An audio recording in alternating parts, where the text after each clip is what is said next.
Навряд чи бодай одна дискусія про найгарніші місця планети обходиться без Доломітів.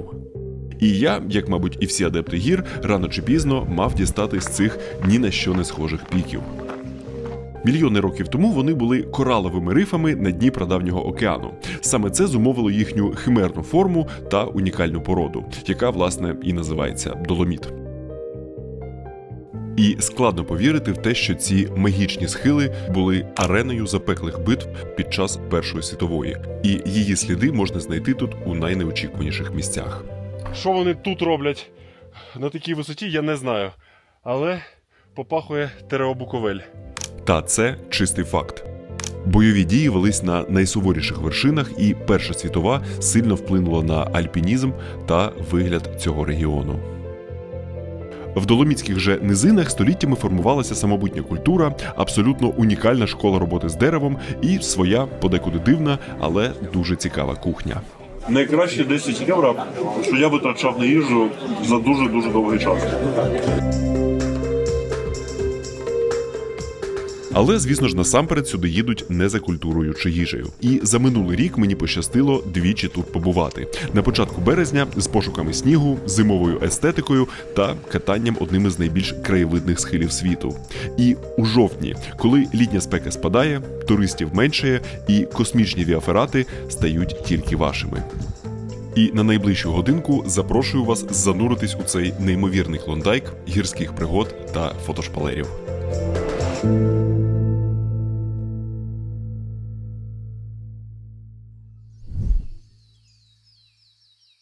І почнемо саме з жовтневої подорожі, в яку я відправився з моїми гірськими колегами Кирилом, Олею та не менш важливим персонажем їхнім бусом, який переобладнаний під спальні місця у салоні та на даху, і в якому ми ночували більшість днів. Звісно ж, це далеко не найкомфортніший спосіб пересування та життя, але в цьому є своя окрема романтика так званого венлайфу.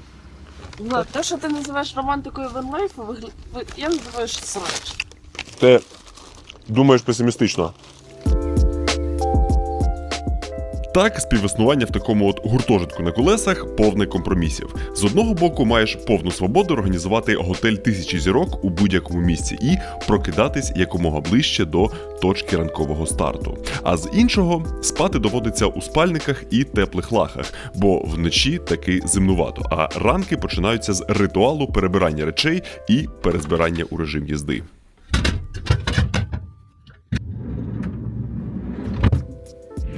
Але сама ж їзда доломітськими дорогами – це, навіть з пасажирської точки зору, свій окремий дзен. Ідеально асфальтовані, звивисті, із меланхолійними гіпнотичними краєвидами. Коротше, пересуватись між неміченими зупинками – саме задоволення. І зупинка, з якої я вирішив стартувати цю розповідь, є одним із центрів доломітського туристичного тяжіння. Це дуже помітна і дуже визначна гора, яка носить назву Сасолунго, що перекладається як «довгий камінь». А конкретніше розпочати з легендарного підйомника, що у незмінному вигляді працює тут з 70-х і своєю ретровизною незмінно приваблює мандрівників. Підйомчик в один бік коштує 25 євриків. Це вам не харківська канатка. І посадка відбувається дуже цікавим чином. Кабінки жодним чином не сповільнюються, і двоє співробітників буквально заштовхують на ходу у цю телефонну буду на дроті. Ця кабінка розрахована на максимум 2 пасажирів, і я зі своїм наплічником займаю тут майже увесь простір. Недаремно цей підйомник називають у соцмережах «підйомник труна». І у цієї назви одразу два рівня іронії. Перша, попри не надто надійний вигляд і те, що ці летючі домовини не слабо так розхитуються, коли здіймається вітер, за всю історію експлуатації не було жодної аварії. Ну а друга вже не така позитивна. Технічна ліцензія на експлуатацію офіційно закінчилася у 2024 році, і на його місці вже таки планували збудувати новий, безпечніший і більш технологічний підйомник. Але екологи не дають цього зробити, адже для цього треба буде руйнувати ці прекрасні скельні формування. А власники підйомника, в свою чергу, не хочуть втрачати гроші, тому підйомник труну, можна сказати, оживили тимчасовим дозволом на роботу у 2025 році. І невідомо, чи працюватиме ця легенда у році 2026. Так, все. наближаюся до верхньої станції і окремим атракціоном є схід з цієї штуки. Оп, чао, оп, thank you. Оп. Кінцева підйомника знаходиться на вузенькій сідловині між гострих вершин Сасолунго. На горі такий типовий доломітський мікс відвідувачів із альпіністів, які збираються на якісь свої маршрути, та азіатських туристів, які шумно фотографуються на тлі всього навколо. І, чесно кажучи, самому дуже цікаво було б пролізти цю стіночку або хоча б спробувати, але мій кламбінг в цій подорожі ще попереду. Сподіваюся. Тому я тут був ближче до тих самих азійських туристів і лише окинув поглядом краєвид навколо. З одного боку на доломітські полонини, і з іншого на траси, які вже готуються до того, щоб незабаром виглядати десь ось так. Повз Сасолунго проходить один із найлегендарніших і найгарніших гірськолижних маршрутів у світі. І до нього ми, звісно, ще повернемось.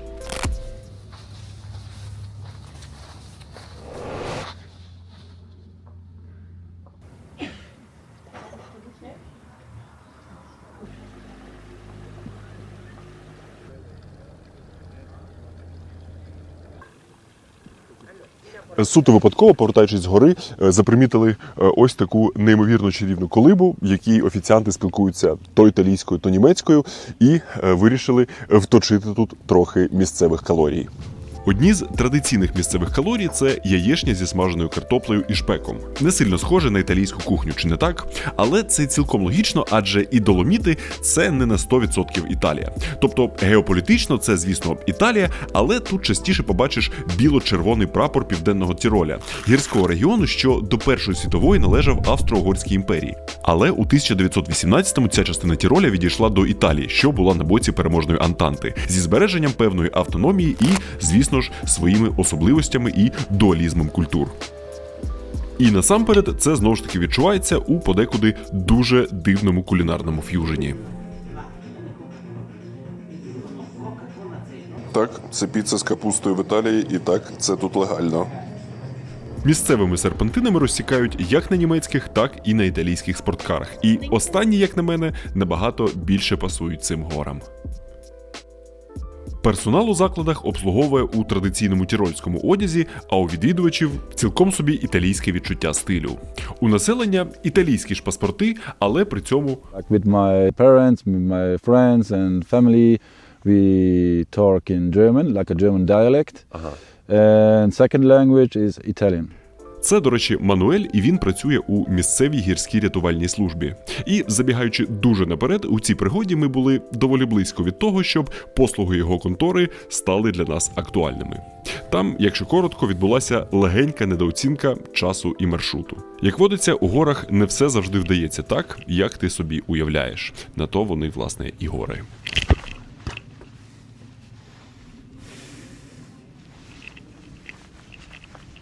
Багато хто каже, що для них гори, чи то походи, чи то просто милування їхніми краєвидами – це свого роду терапія. І я не можу з цим не погодитись, адже сам заспокоююсь, прогулюючись десь гірськими стежками або кудись вдираючись. Та все ж таки існують проблемки, які просто так горами не вирішиш. Для цього, власне, існує справжня психотерапія. І я, якщо в мене виникають якісь такі питаннячка, вже декілька років користуюсь для цього сервісом Mindly. Це платформа, на якій після проходження короткого тесту вам запропонують декілька спеціалістів на вибір, з яким ви проведете тестову сесію і далі оформите чи не оформите підписку на те, щоб регулярно з ним спілкуватись і проговорювати якісь свої проблеми, тривоги, нюанси або що. Як завжди, маю для вас промокод на невеличку знижку на ту саму першу пробну сесію і, власне, посилання на сам сервіс, який можна знайти за ось цим QR-кодом.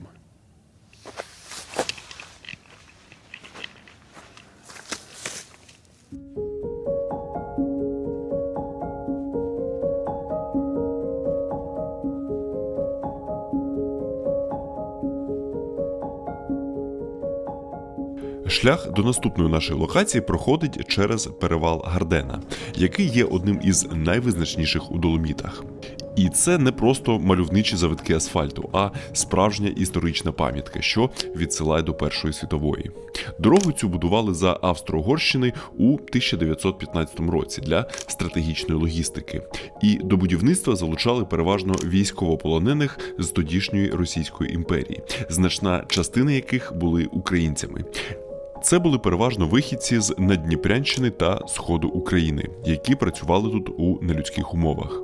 Тобто можна сказати, що одна з найгарніших доріг Європи, якою зараз щоденно милуються тисячі туристів, будувалася в тому числі нашими пращурами.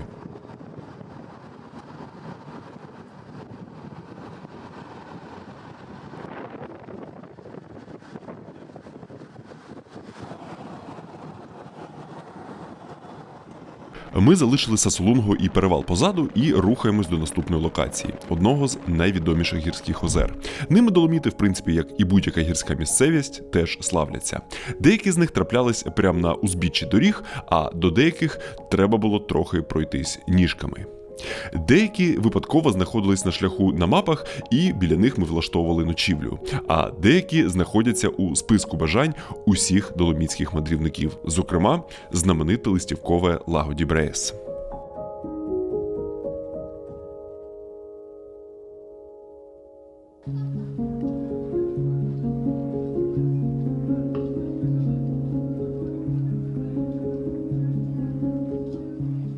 І нічого нового про цю перлину сказати, мабуть, не вдасться. Це справді фантастичної краси водойма у щільних обіймах гірської чаші. І цей іделічний закуток теж не обійшли осторонь події Першої світової. Зокрема, готель, що стоїть тут з 1899-го, був перетворений на військовий шпиталь, до якого звозили поранених із навколишніх гірських фронтів. Зараз же спокій цього озера перериває лише гомін туристів, які цілорічно цілими автобусами сюди прибувають, плавають у знаменитих човниках або прогулюються 3-кілометровою стежкою навколо. Чесно кажучи, стільки разів бачив це озеро на абсолютно різних кадрах, у абсолютно різному освітленні і з абсолютно різною кількістю туристів, що особливо їхати сюди бажання не мав. Але ось я тут, озеро справді дуже інстаграмне, а ми рухаємось далі.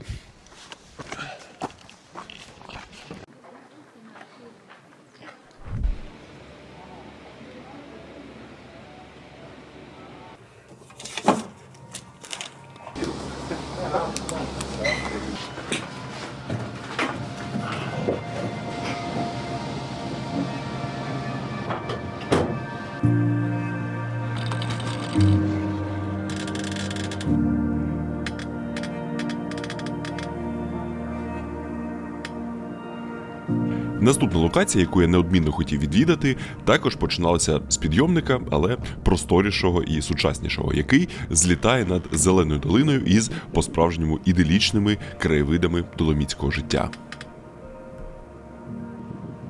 Невдовзі цей підйомник прибуває до проміжної станції, де треба пересісти у ще більш простору кабінку, яка вже транспортує до кінцевої.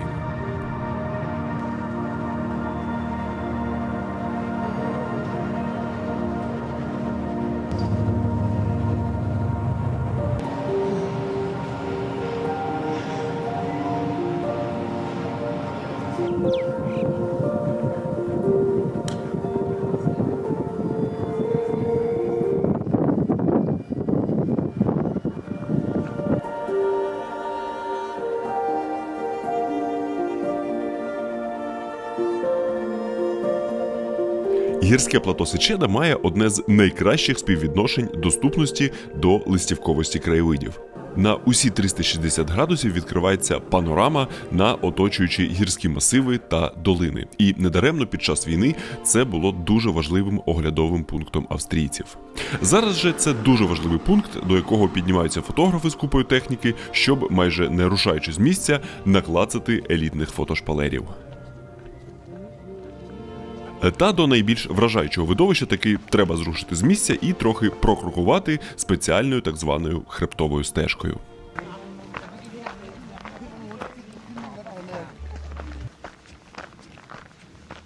Так, це ті самі кадри, в яких я поставив камеру, відбіг і роблю вигляд, ніби так дуже ненав'язливо крокую перше цим маршрутом.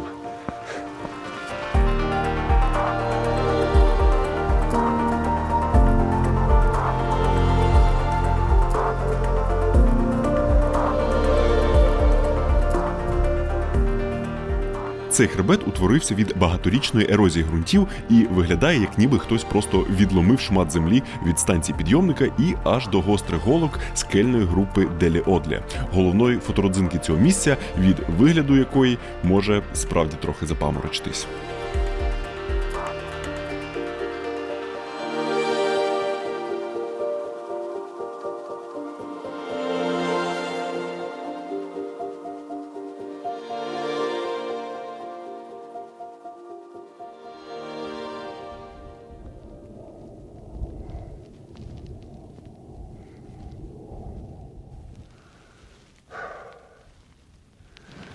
Це було дуже файно, але, судячи з усього, сонце на сьогодні все.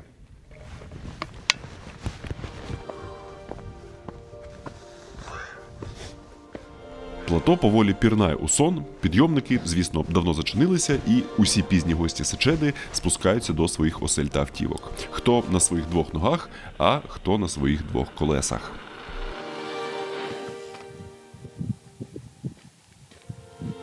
В цих місцях опинитись без натовпу людей навколо можливо хіба що під покровом темряви. І однією з головних цілей на цю подорож було відвідати щось трохи менш доступне і більш інтровертне. І за цим ми переміщуємось від основної найвідомішої частини Доломітів вбік, на захід, до гірського масиву, який ледве влізає у мальовані мапи цього регіону.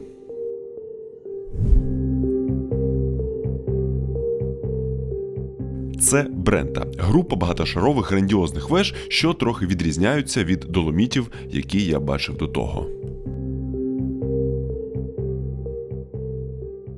І прямо через ці вежі проходить один абсолютно космічний маршрут, заради якого ми сюди їхали і ночували біля початку стежки.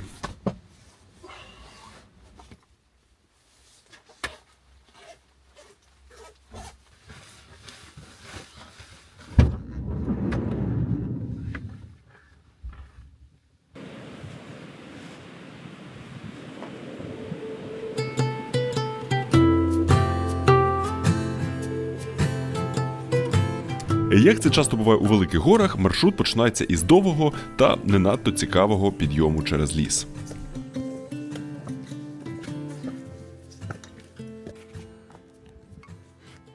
В зйомках таких от походів з кимось головне – це баланс. Вчасно зрозуміти, коли ти вже замахуєш своїми проханнями пройти повз камеру.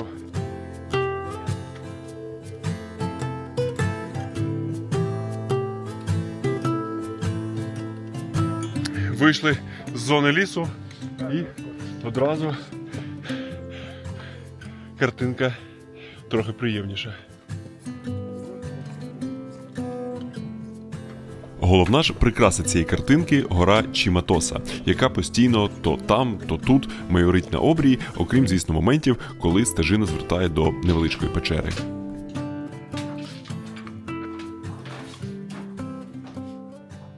В цьому кам'яному тунельчику ось такий от невеличкий меморіал із світлинами, я так розумію, загиблих альпіністів чи просто любителів італійських гір. Дуже зворушливо.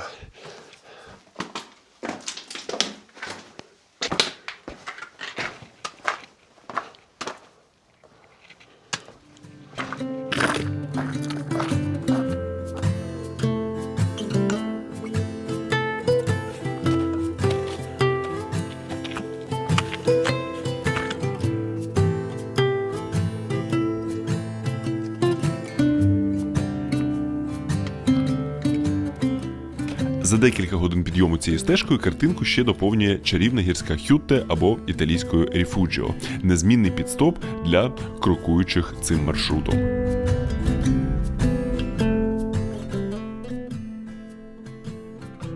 Думав собі на шляху зупинятися у різних ріфуджіо, пити горнятко еспресо, але ні. Вже жовтень, вони там згортаються і ніхто ніякого еспресо не приготує. Ну нічого.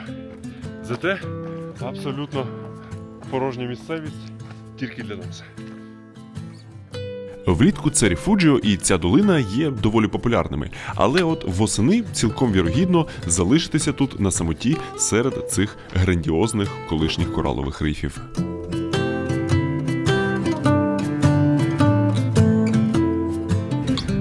Долина завершується кам'яним завалом під гірською сідловиною, яка вже трохи притрушена снігом, який став свого роду антагоністом цієї нашої пригоди.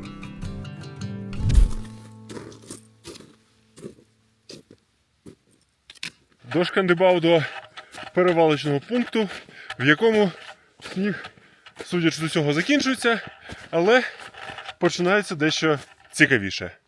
Конкретно, моя перша віаферата.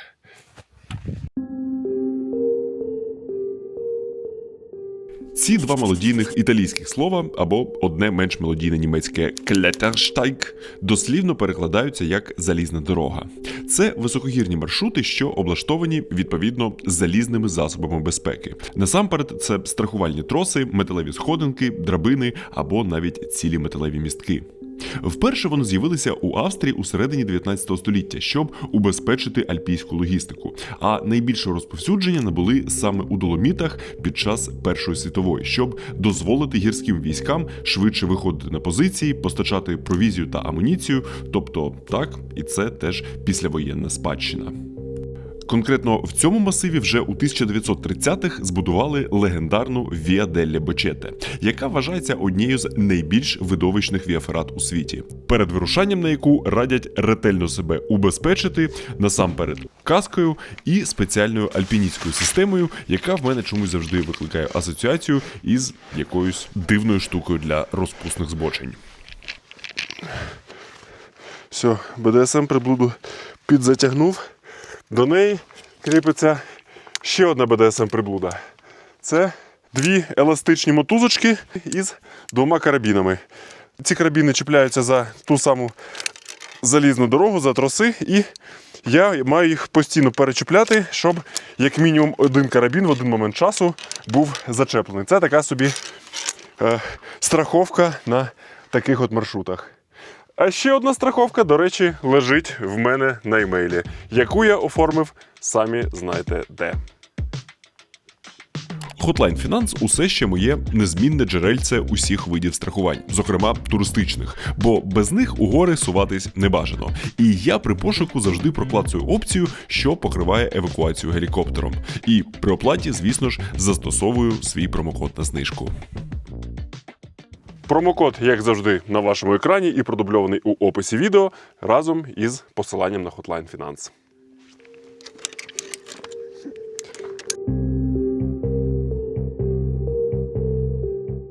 Тож почався цей акт гірсько-залізного збочення із металевих скоб, що вбиті прямо у скелю над камінням, якби одразу натякаючи, що далі має бути цікаво. Фух, да, оці залізні сходинки. Оце я ледь тільки що не виконав пірует. Все, далі ніби простіше. До кінця, да? Завжди слідкуй, чи заходиш ти до кінця. Опа! Далі віаферата перейшла у мальовничу стежку, що йде вздовж гори. Спочатку широко і комфортно, на якій навіть можна трохи відчепитись, а згодом все вущу і вущу, з більш невисаючим камінням і більш спітнілими долоньками.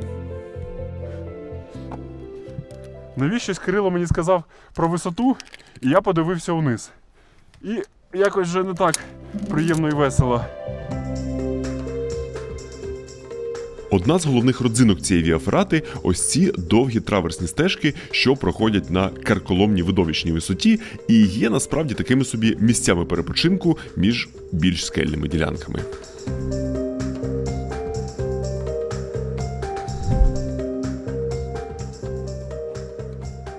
Як я розповідав, ділянки з підйомами зазвичай оздоблені металевими драбинами, які сильно полегшують шлях, але це, звісно, за наявності усіх рук. Бо з однією правою доводиться трохи адаптуватись.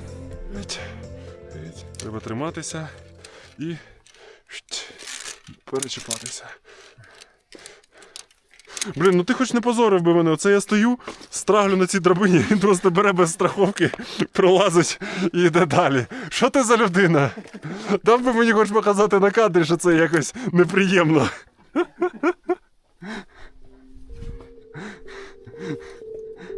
Та по-справжньому неприємне почалося після декількох нескладних скельних перегинів і неймовірної фототочки із Чиматосою на фоні. Це ділянка, на якій вперше треба різко скинути висоту. Це той Віаферата? Так, я вдягну кішки. Заковика у тому, що ця частина не облаштована канатами, адже зазвичай є цілком прохідною, але після перших снігів перетворюється на потенційну невеселу гірку для скочування на дупі прямісінько у обрив. Мені здається, в мене з'являється розуміння, чому тут нікого нема. Типу, потроху я починаю усвідомлювати. Ах, ось чого. Оп, так, зафіксувався. Де взятись отут? Ні, мені не подобається. На наше щастя, одразу після цього спуску Віаферата повернулася, адже без неї пролізати усе оце було б просто максимально лячно. Чікс. Оба. Так все щільно між собою.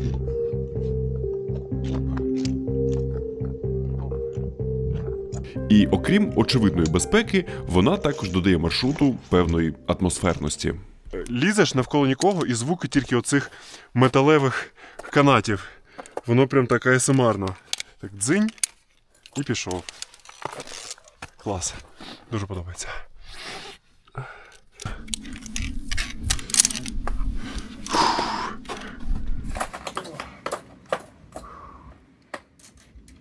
Пролізли першу третинку цієї ферати.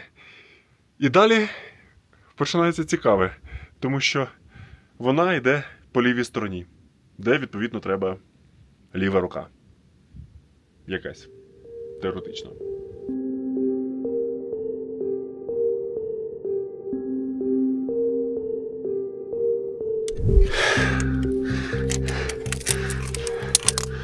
Цей бік маршруту став ще більш закриженілим, місцями навіть із загрозливими бурульками, які ніби нагадували, що як же добре, що не забув свій шолом у машині.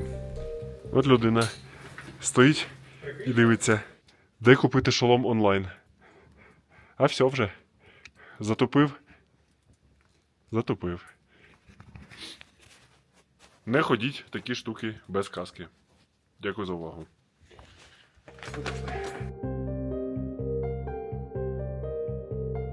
Страхувальні троси також слугують свого роду навігацією і іноді переміщаються зручно під праву руку, а іноді зрадницько з-під неї зникають. От проєкт цієї стежки каже мені, що мені тут просто треба забити болт і йти. Але стрьомно просто забити болт і просто йти. Коли ти на такому хребтику, бляха. Зліва амінь і справа амінь. А оці штуки не працюють.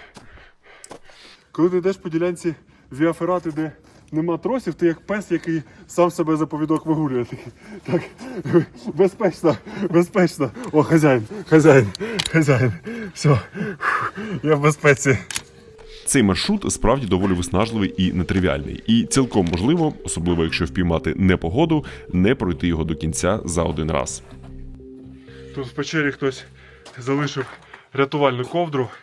Мабуть, вирішив зробити тут невеличку ночівлю, бо не встигав або надто втомився і передав це наступним таким подібним щасливцям. Але це не ми. Ми ліземо далі. Ми домовлялись не робити великих перерв і зупинятись на якісь перекуси, тільки якщо трапиться якесь особливо епічне місце. І, власне,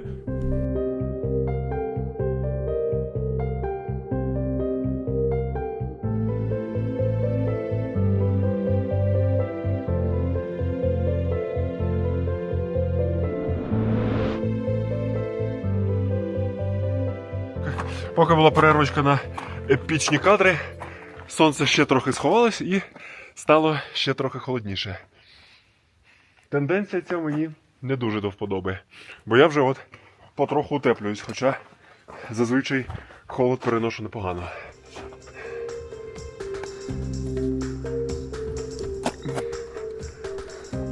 Від місця нашого епічного привалу стартувала найдовша ділянка підйому, на якій за якоїсь причини не було страховки, яка там, за моїми особистими відчуттями, була би аж ніяк не зайвою.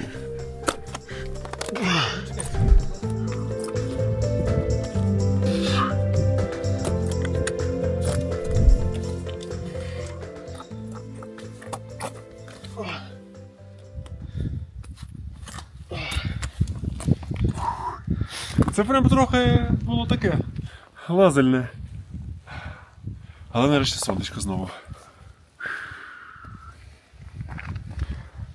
Я не можу просто припинити кайфувати від того, як це виглядає. І прям не можу повірити, що я тут насправді, а не дивлюсь це через екран.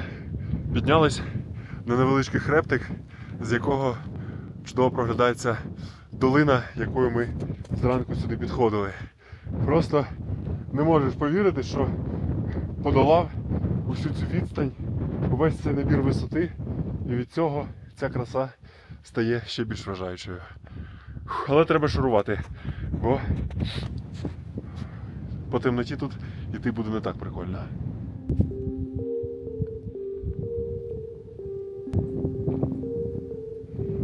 За рогом нас чекала ніби невеличка винагорода за той підйом. Ще одна фірмова і, мабуть, найбільш приголомшлива траверсна стежка у скелі, яка ніби створена природою для таких от захоплюючих прогулянок.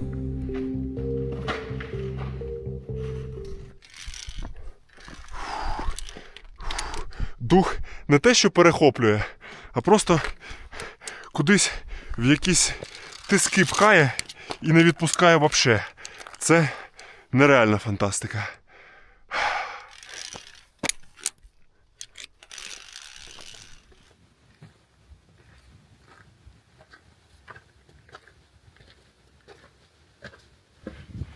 Це справді найгарніше, що мені доводилося ходити. Просто жир. Так, і це час вчіплятися.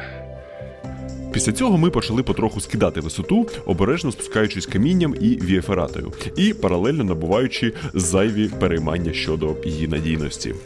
Знаєш, насправді краще б я цього не бачив. Тепер я розумію, що ці штуки не намертво там сидять і можуть просто от звідти вилетіти.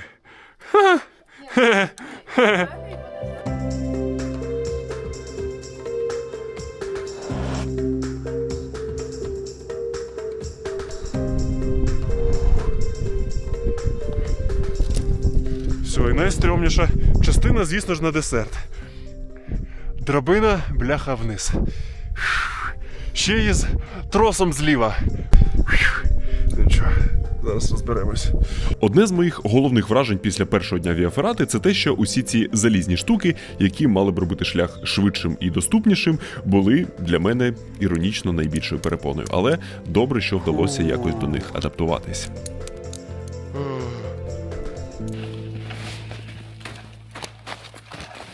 Нарешті вже он майоріє наше шале на цю ніч.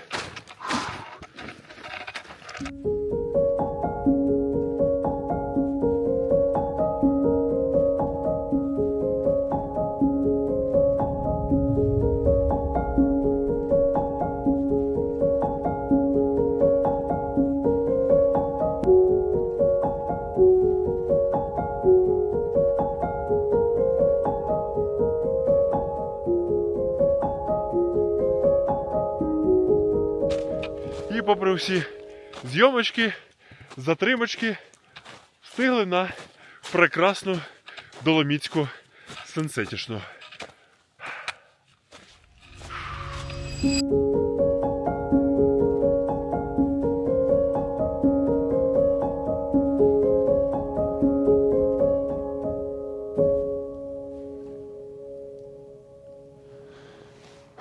Ну, виходить, віаферата від віаферачена, сансет від сансечений.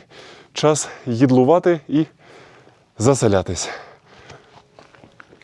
На гірському плато на висоті 2500 метрів розташоване одне з найбільших тутешніх рефуджіо, яке, як і в принципі інші, у жовтні вже закриті. Але функціонують у якості притулка, в якому от всі, хто вирішив отакий от час сюди попертися, можуть якось заночувати. А як саме, зараз будемо дивитися. У технічному корпусі, що збоку від основного рефуджіо, куди прибуває вантажний підйомник, взимку залишають відкритою невеличку кімнату із 3 двоповерховими ліжками, в якій ми на швидкоруч зробили собі теплу вечерю і прийнялися облаштовувати ночівлю. Я взяв з собою лише легкий спальник, але ми позатикали усі щілини під дверима, і ніч виявилася доволі теплою.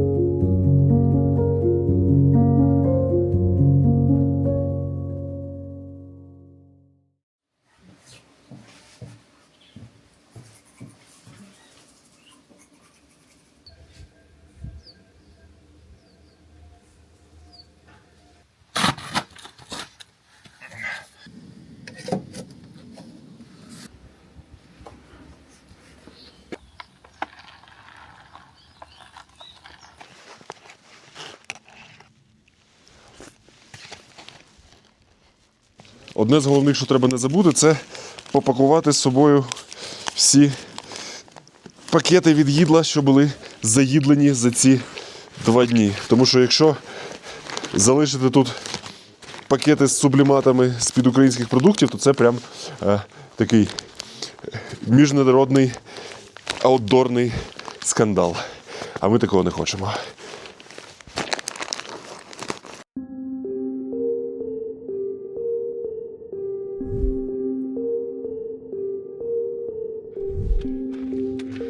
Залишили наш готель і вирушили у другий день нашої віафератної пригоди на так звану Бочете Альте, яка, судячи з мап, має бути трохи довшою і складнішою, ніж вчорашній маршрут.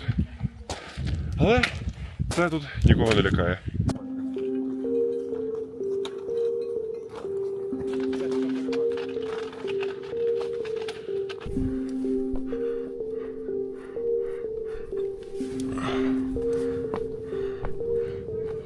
Буквально за півгодини після старту підйому сталася одна водночас погана і хороша оказія.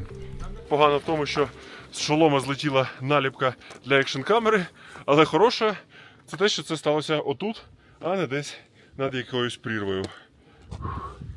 Намагаюся позитивно мислити. Отак от.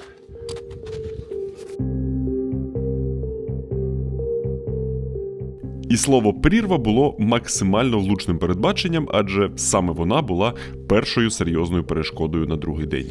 Щоб її подолати, спочатку треба було транспортувати своє тіло униз різким закрижанілим спуском. Після тієї виснажливої атракції обережно прокрокувати вузеньким засніженим перешийком, який веде до протилежної стінки, яка взагалі не виглядає як щось, що хоч якось можна пройти.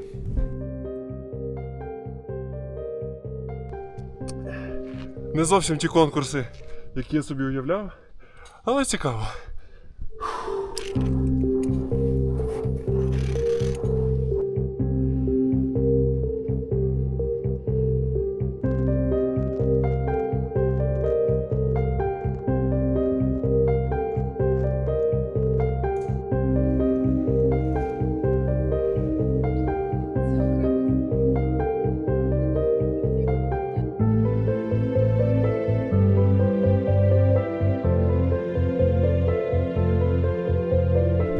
Чесно кажучи, ось ця стінка з цими карнізами – це ще складніше, ніж отой трохи закрижанілий спуск.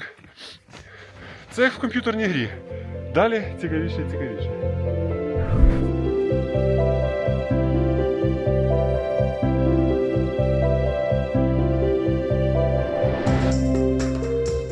За задумом розробника цього квесту, далі був етап, коли можна було просто відносно розслаблено підніматись і насолоджуватись дизайном цього ігрового всесвіту. Ця фактура у високогір'ї Доломітів – це просто щось справді позапланетне. Воно нагадує якісь коралові рифи, власне. Все як і має бути. Тож ми, мов невеличкі рибки, пливли поміж цих рифів, іноді з необхідністю пролазити складні вузькі вертикальні щілини, які в альпінізмі називають димоходами.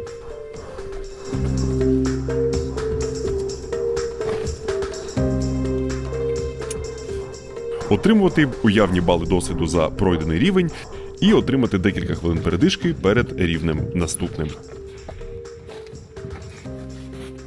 Піднялися на якийсь 3000-ник. Тут повністю шапка зі снігу, але при цьому спекотно, ніби влітку. Типова альпійська історія. Продовжуючи нашу ігрову алегорію, ця шапка стала таким собі екраном завантаження перед наступним вражаючим рівнем. В нас тут намалювалася чергова драбина вниз з тросом зліва. І Кирило вирішив, щоб ще пришвидшити процес спускання, просто спустити мене на мотузці. Звучить просто як парк атракціонів. Усі розваги за один день.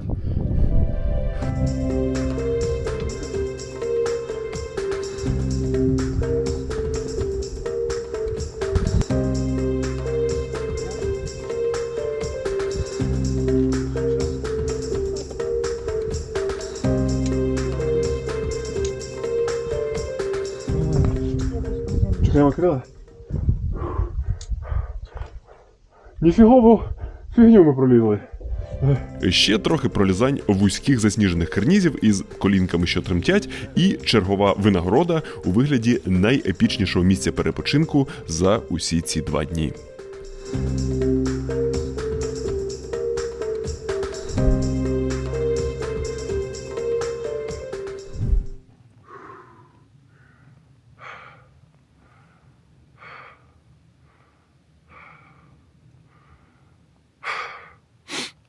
Просто кабіно-розвальна ситуація.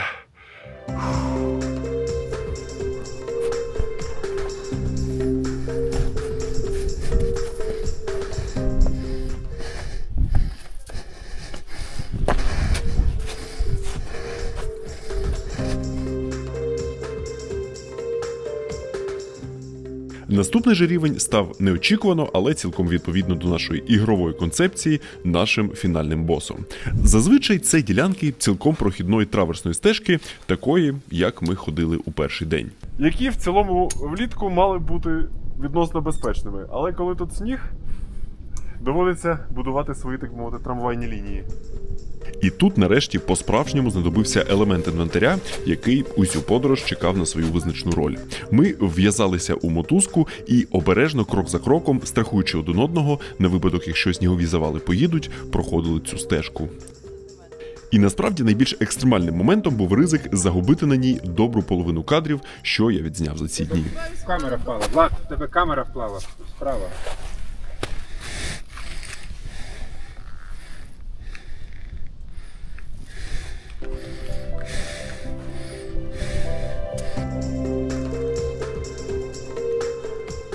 Фіналом же рівня став хиткий металевий місток, якому треба було просто довіритись і нарешті залишити ту стежку позаду.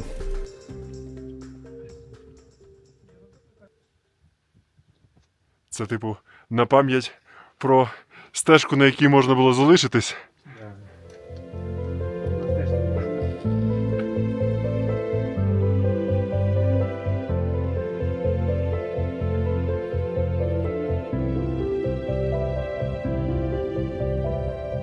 І так дивовижно це все.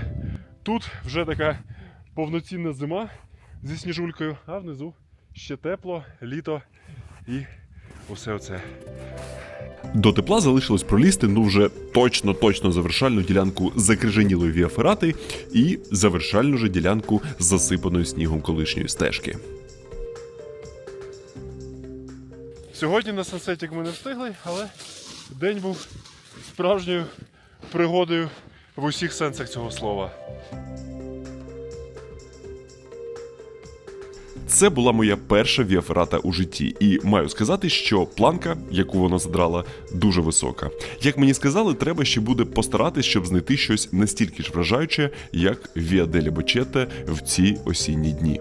Вона подарувала мені повний спектр відчуттів, захват від краси навколо, повну концентрацію і страх у особливо непростих ділянках, якусь абсолютно непередавану ейфорію від того, що окрім нас у цих епічних місцях не було ані душі. Та, зрештою, полегшення, коли усі ті пригоди і ризики залишились позаду, і нарешті можна було видихнути.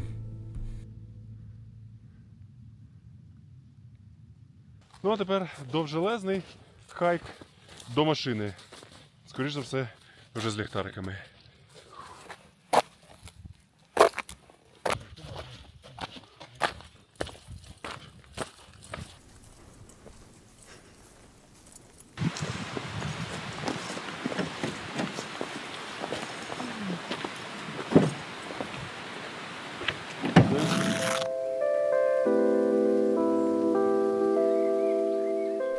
Ми з вами перемістились назад до центральних Доломітів у просторі і у часі в сезон, коли сніг є не перешкодою, а таким бажаним атрибутом у горах. Замість романтики ванлайфу у зимовій частині розповіді про Доломіти ми базуватимемось у дуже колоритному містечку Позza di Fassa. А якщо конкретніше, у одній з типових місцевих багатоквартирних хатин.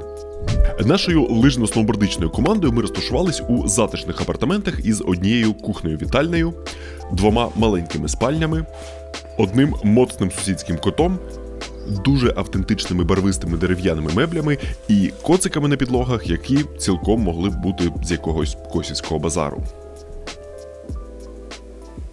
Коротше, атмосфера такої собі альпійської гуцульщини. Зазвичай тут подібне житло коштує в районі 100-150 євро на добу, в залежності від святковості дат. Але якщо орендувати на увесь сезон, з грудня по квітень, то можна знайти пропозиції до 1500 євро за місяць разом із комуналкою. І це дуже і дуже непогана ціна, особливо з урахуванням того, що це містечко є одним із клондайків зимового спорту у регіоні. До прикладу, у шафах у нашій квартирі ціла колекція вінтажних скіпасів. А у під'їзді сусідські дипломи та різного роду медалі з лижних змагань. Усі ці регалії вони цілком могли отримати, взагалі не виходячи з району, бо прямо на міській горі проходить крута зимова траса під назвою Алок, на якій постійно тренуються і змагаються слаломні збірні. А на полонині біля нашої хати прокладена траса для крос-кантрі лиж, яку, поки немає змагань, охороняє місцева фауна. І, само собою, на схилах, що оточують долину Ді Фасса, численні зони зимового катання. До однієї з них від сусіднього села Віго Ді Фасса відходить естетичний маятниковий підйомник, що пропливає над лісами і фінішує на засніженому плату Чіампедіє, над яким велично нависає стіна скель під назвою Катіначо. Власне, зона катання так само і називається. Це невеличкий сімейний курорт, і з точки зору катання тут через невелику висоту до 2000 метрів і щільні ліси немає якихось фрірайдів, тільки розслаблена трасова їзда. Зате є дуже атмосферне ріфуджіо, яке працює і взимку, та типове італійське апрескі. Тобто концептуально це такий доломітський міні-Буковель, куди заїжджають, щоб поспускатись 15 кілометрами підготовлених і прям дуже краєвидних лісових трас, і потім цими ж трасами повернутись прямо до долини і атмосферно прогулятись через ліси та річки пішки до своєї бази. Така от вона доломітська зимова ідилія.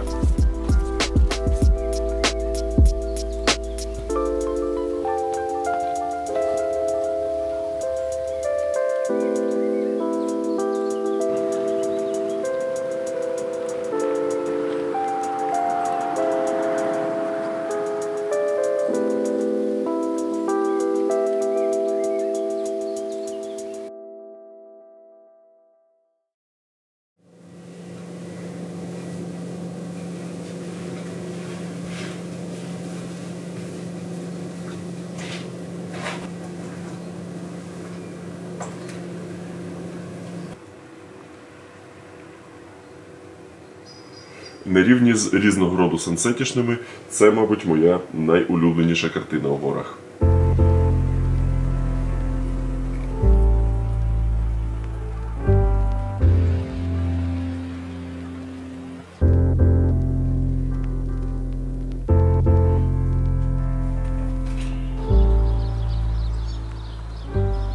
З околиць нашого містечка відправляється ще один гондольний підйомник, який веде до Буфаури, вищої та відкритішої зони катання, яка набагато краще підходить для сноубордінгу у день після снігопаду.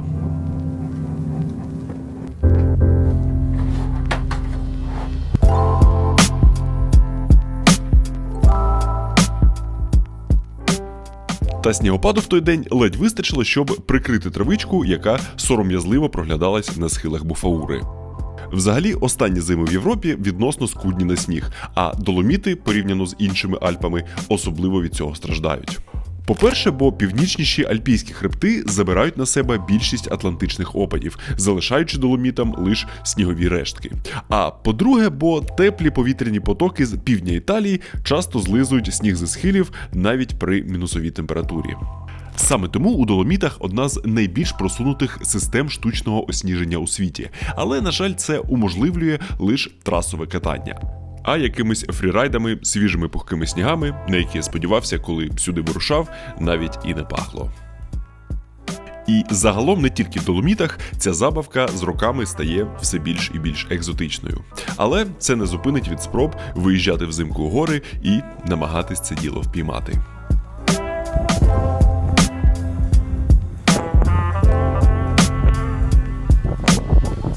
Це снігове щастя я впіймав вже у зовсім іншій частині Альпів і вже цього листопада. І вирішив вставити ці кадри сюди, як нагадування, що сніги таки існують.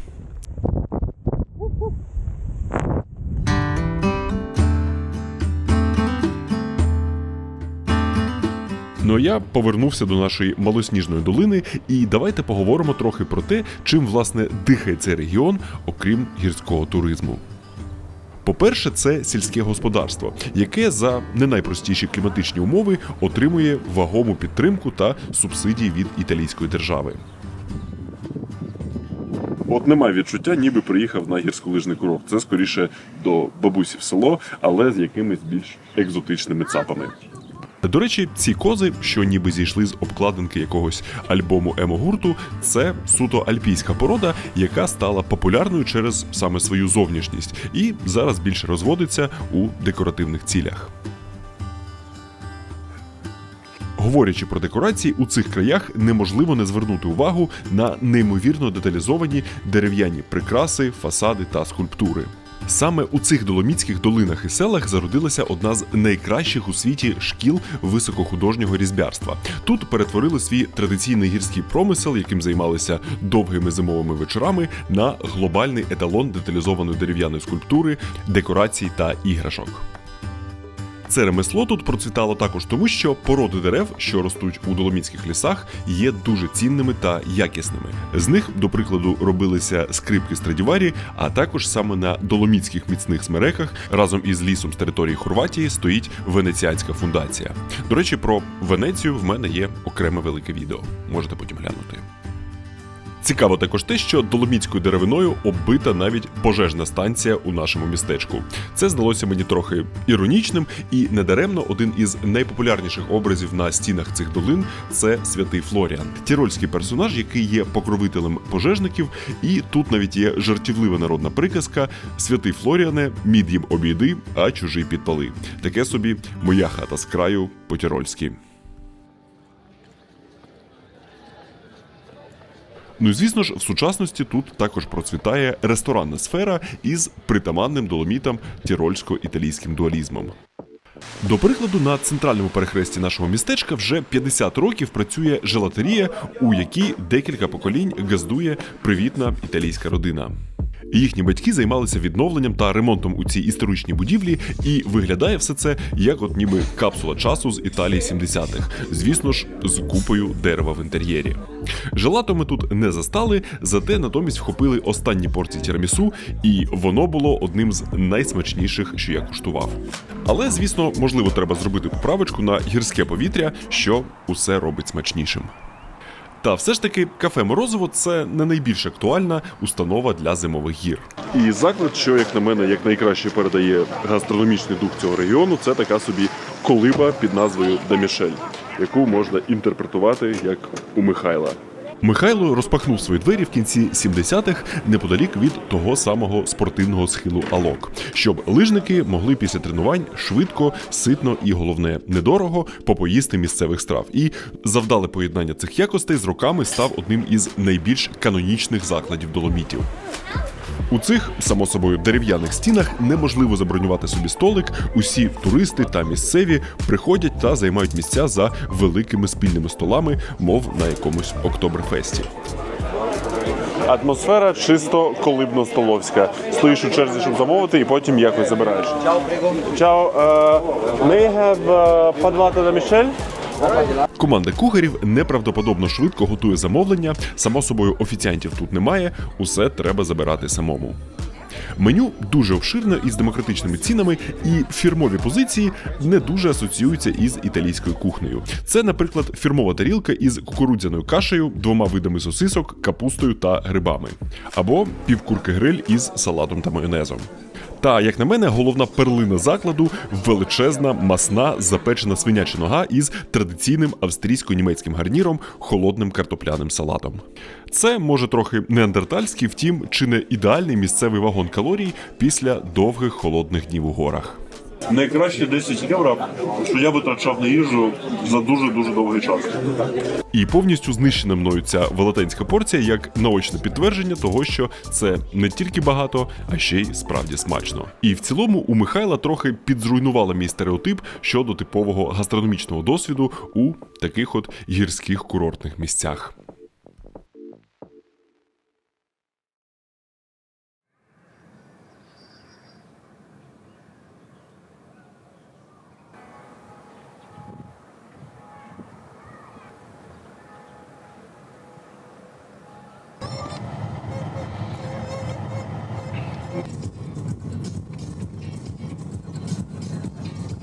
Сьогодні в планах один доволі амбітний маршрут, який скоріше не про катання, а про таке собі сноубордичне дослідження.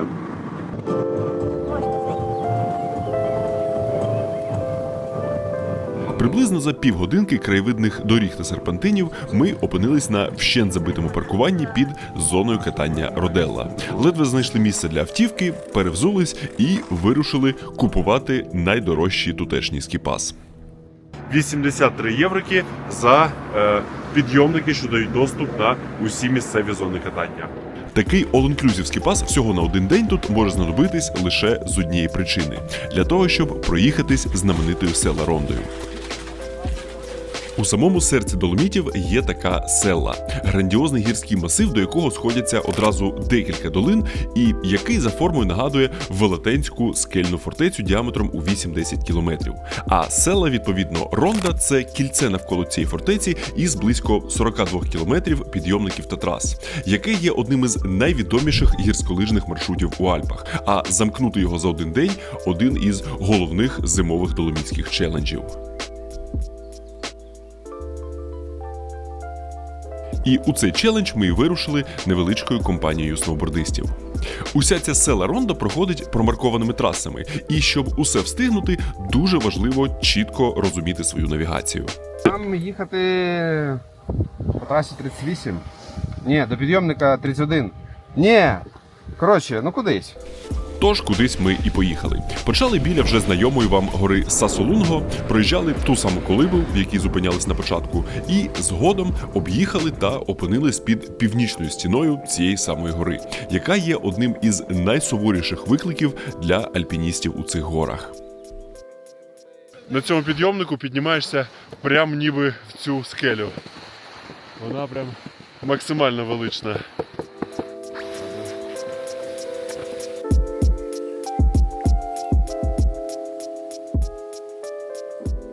Села Ронда в цілому довше, ніж може здатись на перший погляд. Усе кільце проходить через 4 великі гірські долини, їхати доводиться багато, і час від часу траси скидаються аж до самісінького низу.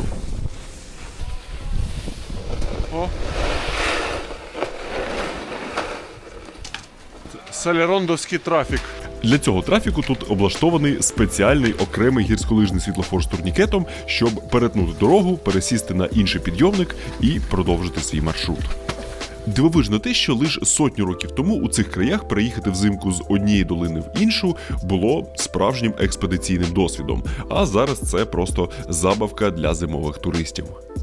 І, на жаль, тоді ми потрапили до статистичної меншості тих, хто не завершив кільце за один день. Насамперед, тому що усі гайди кажуть, що треба починати з самого відкриття підйомників. Ми ж якось дуже довго збирались і стартували вже аж після 12-ї. По-друге, звісно ж, усі мікрозупиночки на познімати і помилуватись краєвидами. Це справді одні з найгарніших зон катання, що я бачив, і не міг утриматись від того, щоб не діставати камери. По-третє, навіть якщо ви вважаєте себе вправним сноубордистом, села Ронда і взагалі більшість доломітських курортів все ж більше призначені для лижників. Дуже багато пласкачів і сноубордисти іноді потерпають.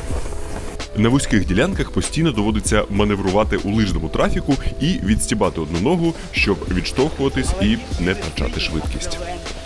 Ну а в другій же половині дня навіть крутіші ділянки дуже і дуже сповільнюються. Траси перетворюються на такі бугри, що від одного вигляду в мене вже болять колінка. Та попри усі ці відмазочки, ми, можливо, б могли втопити та встигнути замкнути кільце до закриття підйомників. Але на півшляху вирішили розвернутись, бо мали чіткий план зустріти захід сонця там, де починали. У одному дуже мальовничому місці під вже, мабуть, трохи набридлою вам горою Саслунго.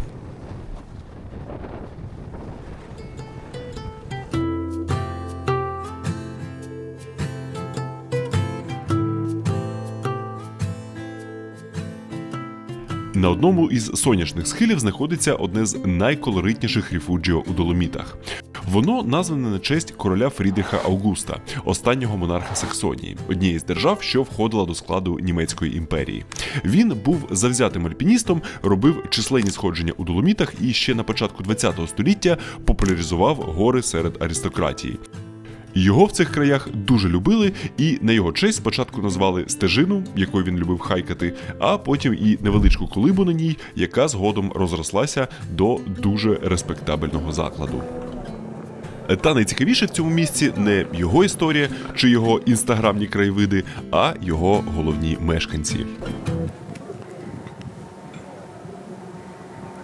Чесно кажучи, зовсім не очікував, що тут у Доломітах зустріну своїх старих гімалайських знайомих, цих от волохатих рогатих яків. І як же це сталося? У 90-х родина, що керувала цією тоді ще маленькою колибою, марила ідеєю зробити тут високогірну ферму. Але звичайні альпійські корівки взимку б тут не вижили.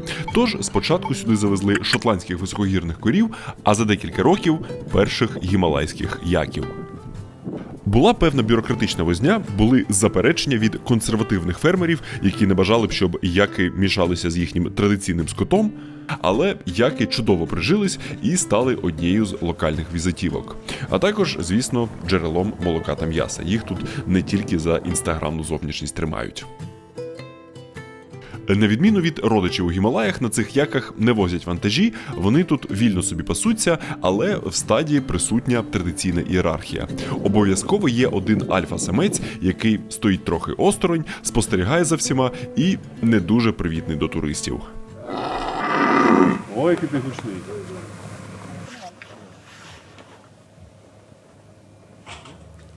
Ти йому не цікаво. О, поняв? Спірдали в джунглі.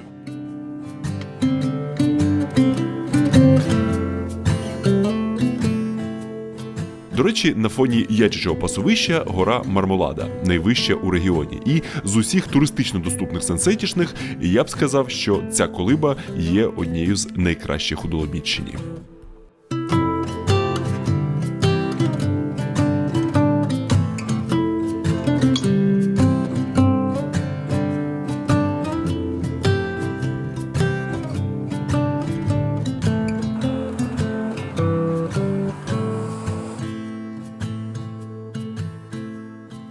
І виходить так, що найбільш пам'ятним спуском у Доломітах було ось це повернення порожніми свіжоротраченими трасами на тлі палаючих навзахідніх коралових вершин.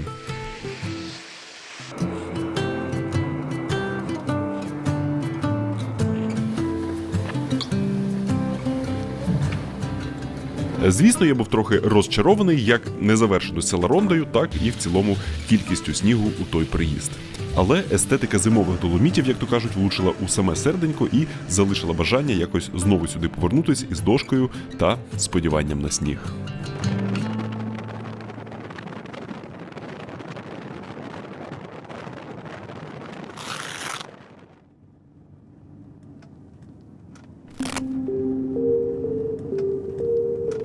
Ми повертаємось до нашого жовтневого венлайфу і рухаємось до частини доломітів на сході, яка багатьма вважається найгарнішою.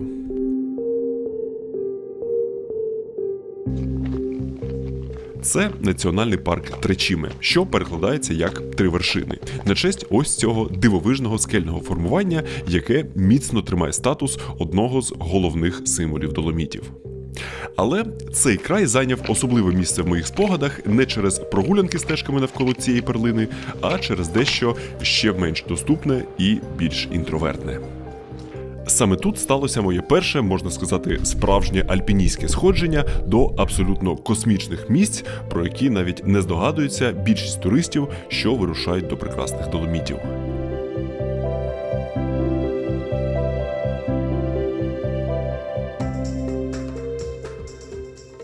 І ця пригода вийшла настільки адреналіновою, що про Віа дель Бочета зараз вже згадую, мов про лише трохи більш ризиковий мотузковий парк. Чисто рубрика «Буде що онукам розповісти». Це сходження без жодних перебільшень стало справжнім випробуванням, насамперед психологічним, і перевернуло моє ставлення до гір і своєї готовності по-справжньому до них доторкнутись. Тому я вирішив, що це вартує окремої історії, яку, сподіваюсь, розповісти вам зовсім незабаром. Тож, не забувайте підписатись, щоб її не пропустити, і побачимось там.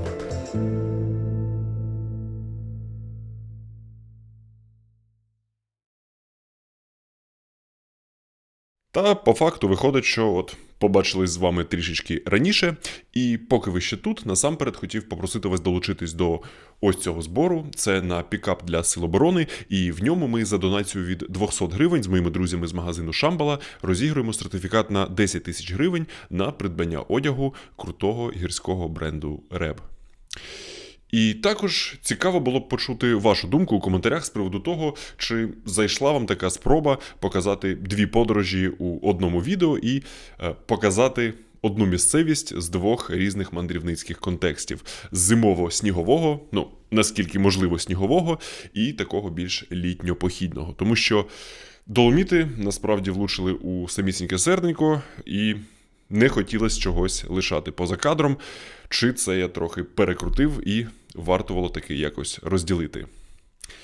І взагалі я це відео планував закінчити у грудні, так би мовити, до святкового перегляду, але якось багацько всього різного навалилося, і тому це виходить перше відео у новому вже році, з чим я вас і вітаю.